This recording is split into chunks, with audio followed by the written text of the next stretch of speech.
My name is Desirée Rumbaugh, and I am going to be sharing with you a simple warm-up for hip openers. This could be a beginner's practice, or it could be a warm-up for more intermediate hip openers, but I'll give you the basic tools that you need to release the tightness that happens in people's hips and lower back and hamstrings that makes them feel restricted. And so the title of this could be Removing the Obstacles That Bind Us. So we're going to start with taking a block like this. And if you don't have a yoga block, you could use a blanket. But if you put a block between your thighs, right at the top of the thigh, you can learn something that is referred to often in yoga classes as inner spiral, where you squeeze your feet and your shins toward the center. I'm squeezing toward the center with my arches lifted. I'm going to spin this block back. So from the side, it would look like this. With bent knees, arches lifted, I can squeeze into this block and then spin it back. So my legs are spiraling in and my sitting bones are going to widen apart a little bit. And that will start the action of opening the hips. So practice this movement. Here's where the block goes forward and here's where it goes back. If you can learn that, that's the action of inner spiral, taking the sitting bones back and apart. So you can apply that to something as simple as a lunge pose. So take one leg back and then one leg in front and be on your fingertips. Then imagine you have a block in between your thighs, which in this position would be impossible, but squeeze into the midline and then roll the block back. And this is what happens. So it really changes your experience. Step and change your legs. Try it on the other side. If I just do the lunge without the inner spiral, I'll get a good thigh stretch. But if I add shins squeezing in and thighs moving back and apart, I will start to widen the lower back and the pelvis and stretch it and get some of the tightness to soften. And then breathe and feel. So we'll do that again. Switch legs. And then hug in your feet and shins to the midline and widen your thighs. And soften your heart with your breath. And let the hips go into a new level of openness. And then one more time on the other side. So if you're very stiff, you won't be able to change your position that quickly. Take your time, and you might even need to be up higher, like with your hands on your knee or on some blocks. But you can still have the squeezing in and widening the thigh experience begin to happen. Then place both hands on the floor and separate your feet wide apart and bend your knees. And see if you can feel that same thing here. Squeeze in your feet and shins and move your sitting bones back and apart. If you're stiffer, you put your hands on your knees and squeeze your feet and shins in to the midline and then move the sitting bones back and apart. And they actually do move. If I show you from the front, you'll see in these flowered pants that my sitting bones are widening a little bit with my inner thigh power. And so if I use that, I'll be so much more effective than if I just stay here with my knees bent. So another great pose to try is lowering yourself down to this squatting position. You can put a blanket under your heels so that you can have some resting. And then you put the arms in between your knees and let your head hang down. And breathe into this pose.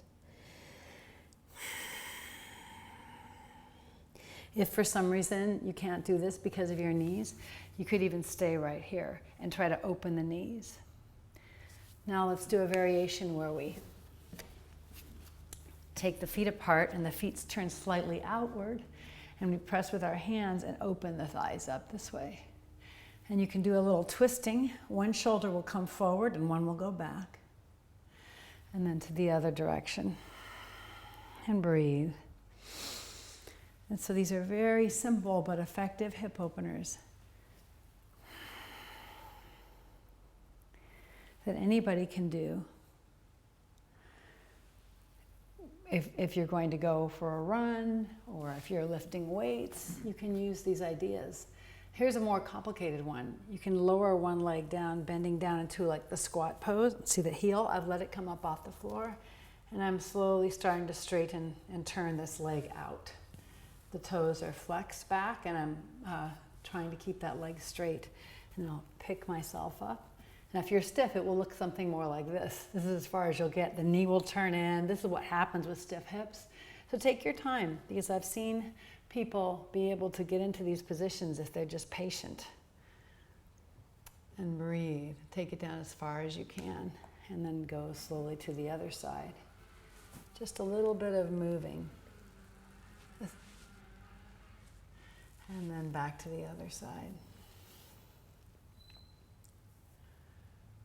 Good. From here, we can come back to center and press the knees apart again. And do a little twisting, so the lower back gets a little freedom. And so from here, we can squeeze the feet and shins into the midline, keeping the arches of the feet lifted, and move the sitting bones back and apart. Slowly lifting the sitting bones up, the hamstrings will start to stretch, and then you can bring your hands and head down toward the floor, and even let your head hang.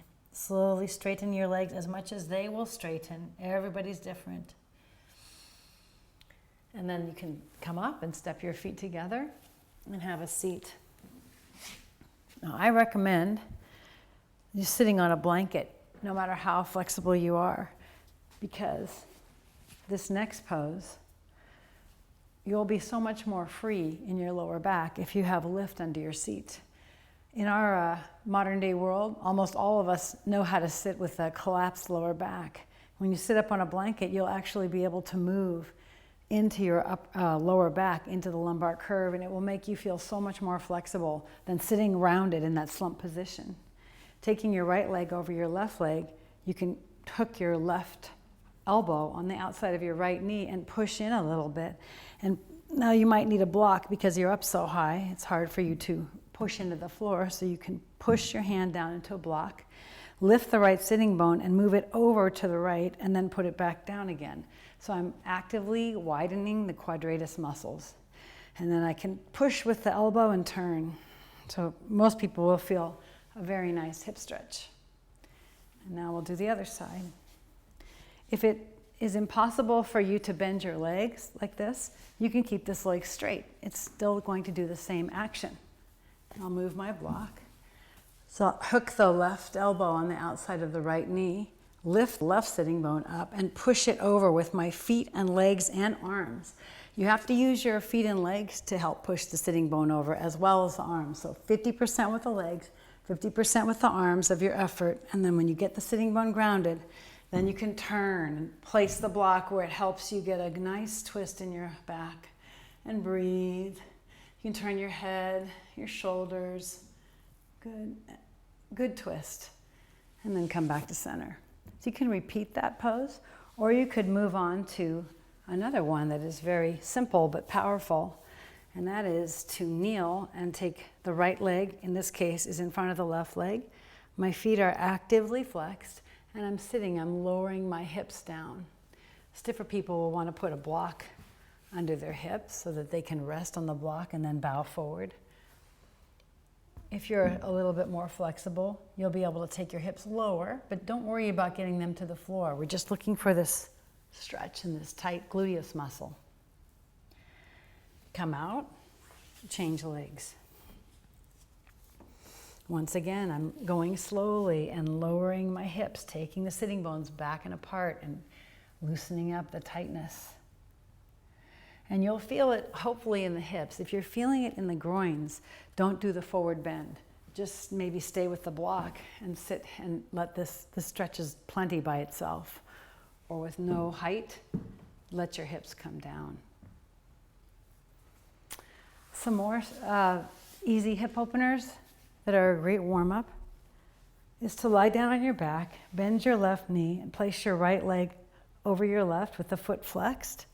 And then you can lift up the left leg and hold the back of your leg and pull in. So you're going to feel this in your outer hip, but it's actually better for you if you maintain your lumbar curve by not pulling the legs in so close to you, but letting them be out a little bit, and then making your back, your spine go into a curve in the low back, and then pulling the leg in. So even though this one may be sensational, this one is actually better for me. And then we'll take the other leg and call this the eye of the needle stretch, because you put your hands through the hole, hold the back of your leg, and then you make the curve in your low back, and then you pull your legs in. And you can repeat this a couple of times as well. And so we've stretched our outer hips. I would like to stretch the front of my thighs as well. So I'll step forward with the right leg and lunge. This is a common runner stretch with the back toes tucked under. Now remember that inner spiral with the block. If I squeeze the feet in and push the sitting bones back and apart and hold that strength with the inner thighs, then go into the stretch, it changes it. It keeps it in the quadricep and out of the hip flexors. And then I draw my stomach muscles in and just breathe. So you learn how to keep the stomach muscles firm so that you don't collapse in your lower back. And try the other side. I keep the back toes tucked under because I have more power and control in the feet as I'm trying to expand and open up tight areas. So I squeeze in with the feet and shins and then push the sitting bones back and apart, keeping this thigh back. It would be so easy for a flexible person to drop, but I'm not allowing that. I'm holding back. I'm saying no to that movement to say yes to the expansive movement, and then pulling in the stomach a little bit so I don't drop and push the chest out. I can breathe and get a little bit more balanced action. And so after doing that a couple of times, you can go back to downward facing dog. Shins in, sitting bones back and apart. And then kneeling. If you smooth your calf muscles back with your hands directly back and sit, you may be able to sit all the way down, or maybe you need a block.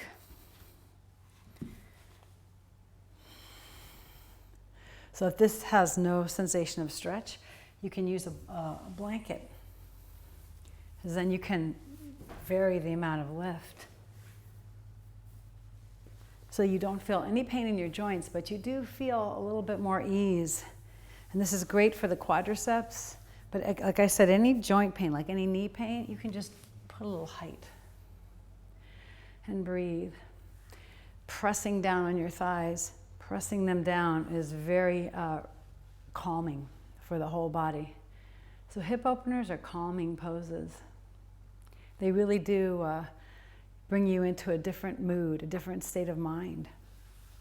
And you can be inspired after you've calmed yourself in Virasana by I took the right leg up, I move the sitting bones back and apart, and do a little twist with the elbow pressing into the leg. And remember, 50% legs, 50% arms, and then you twist. I'll try the other side. Use these poses, even if you have to be sitting on a chair to do them, to learn how to use 50% legs, 50% arms to open up lower back, which is greatly associated with tight hips.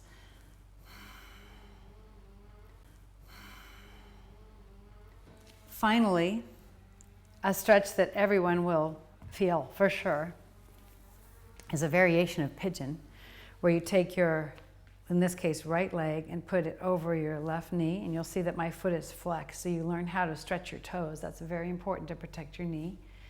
And as you bend your standing leg, you take your sitting bones back and apart, and this will produce a big stretch on the right hip. Put your hands on a block and continue to sit just about this low. This is all you have to go, not any deeper than this. And then you can lower your chest perhaps a little bit. If you have long arms or you're more flexible, you can just touch the floor. But for people with stiff hips, I'd recommend give yourself a block, or even put your hands on a table or a wall. You'll definitely open up your hip. You can bring the knee down a little bit too. And then we'll do that on the other side, and you'll see that my foot is flexed. And that's very important, because keeping the foot flexed protects the knee. If I let the foot relax, I might collapse into the knee joint if the foot is not powerful. But if I flex it, I'm going to be much stronger in the muscle of that leg. And then I try to open this knee and move the sitting bones back and apart. And you'll always notice that you have one hip a little stiffer. So give it a little extra time. And then we'll finish with a review of feet and shins squeezing into the midline and sitting bones going back and apart. And I can hold on to my legs and I can feel I've made a difference. I've removed a few of these obstacles and these restrictions, and I feel more freedom. Even if you look like this and your hands are on the block and you're up here, you can have that feeling of moving into this tight tissue.